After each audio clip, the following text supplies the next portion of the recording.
So what's most important is my mental and physical health.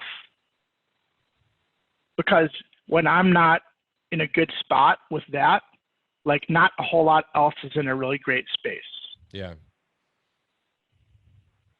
So for me, I need to work out at least 3 times a week, and normally four is pretty average for me, 4 times a week.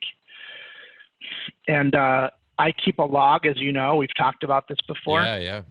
And I note different things, that some of which are not PG rated, to keep track of in my life. And one of them is exercise. That's the PG one.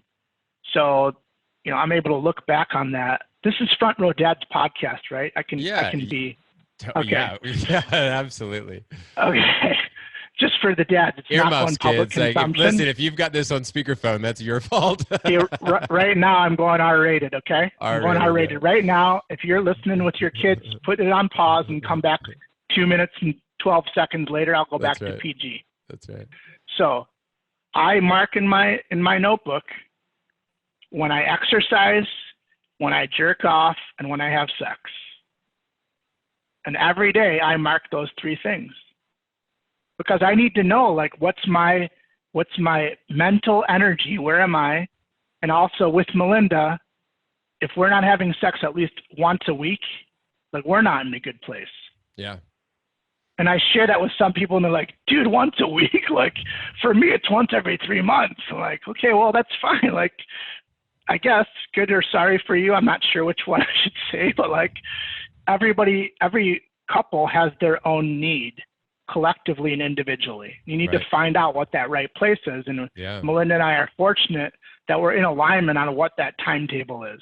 We're also like, I put this notebook out on my sink, so she sees it, right? We both enter our weight in the same notebook every day as well. So I'm able to see, like, what's going on and why is my energy the way that it is, and am I in a good place? And so I do a lot of introspection to try to think about that. So that's a priority. Like, if I'm not exercising, then not a whole lot of things aren't going well in my other parts of my life. And let's celebrate this for a quick second, because at our last retreat, dude, you were celebrating you had made a quantum leap when it comes to your health. Can we just check in on that real quick? Like, I didn't even ask you how is that going, but like, literally from a couple of years ago to where you were when I last saw you, you'd really, you were in a good place. Yeah. I mean, you can see me on the podcast. I'm still, a thinner version. So it's going well enough that I haven't forgotten that. And I lost 25 pounds. It's awesome. And I was inspired at your event. So at every Front Row Dad's event, there's one big thing that I come away with. Lots of little things, but usually there's one big thing that I came away with. Yeah. And that retreat that was in the Florida Keys, it was Kelly Flanagan. I showed up and I just was very lethargic. And I said his name right? Yeah. No, you're sure. Yep. Yeah. And so he talked about 3 things that drive us, that we yearn for, as connectivity and meaning. And he used the word worthiness. Mm-hmm. And that frame, and thinking about worthiness, and then looking in the mirror and doing some deep introspection and realizing that I, up to that point, hadn't really given myself permission, haven't felt worthy enough to have a fit body. And I had thought, oh, well, that's having a fit body, that's for other people in my life, like you, or like Hal Elrod, or like John Berghoff, or Justin Donald, or a lot of the people that we know who are in really good, David Shapiro, I mean, I could keep rattling off names, who are in really top physical condition. And I made a decision then that I am worthy, and a lot shifted since then. And I have another notch to go. Like, there's still another level for me. Yeah. But this has been a really good, striving new identity. So thanks for bringing that up again. I love that, man. I think that's really great. I just wanted to celebrate that with you, because that was I mean, that's an incredible accomplishment, and especially how you did it, I think it feels really good how you got there, what you had to come to Yeah. grips with, and the new breakthrough mentally that led to a physical change. I also wanted to ask very quickly about, so you are tracking sex. Do you schedule it, or is it always spontaneous? Yeah. I missed that podcast. I missed that Front Row Dad's webinar on scheduling sex. Yeah.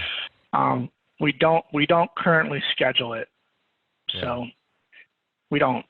But I think to myself, and I see the report, right? I see my notebook.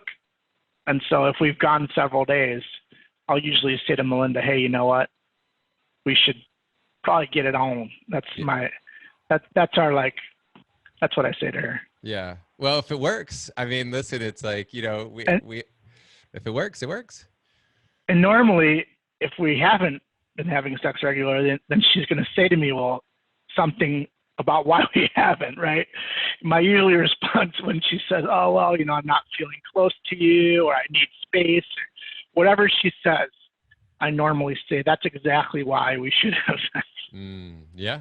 It reminds me of one of my business partners, Josh Markowitz. Before he worked with me, or actually as he started working with me, he also sold Dead Sea Salt as a hand scrub at a kiosk in a mall. And his opener was, do you keep your nails natural?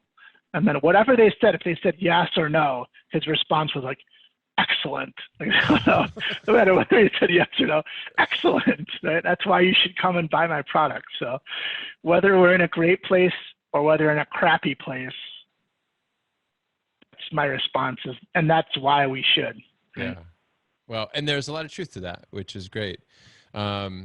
Let's go back to other things that you're scheduling in your calendar, Adam. Like, how do you handle changes to your calendar right now? So you plan it out, and then let's say you're getting into your weeks, your months, your years. How do you adjust? Do you schedule time to recalibrate? How do you adjust on the fly? Yeah. So what I'll share is that my scheduling is really full. I schedule a really full calendar. So I don't have big blocks of time for whatever comes up. In fact, I was joking this morning because I had something canceled tomorrow morning that leaves a big block. Like, historically, bad things have happened to me when I've had this big block of time. Somebody in my family breaks a leg or goes to the hospital or something, and I just think, oh, well, this wouldn't have happened if I didn't have this big block of time that I could go to the hospital or go to the doctor. It's almost superstitious.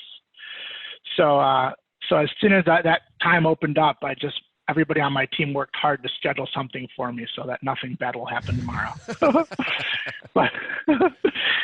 but the downside of having such a full calendar is that I don't have a lot of flexibility. And that doesn't go over well all the time with people.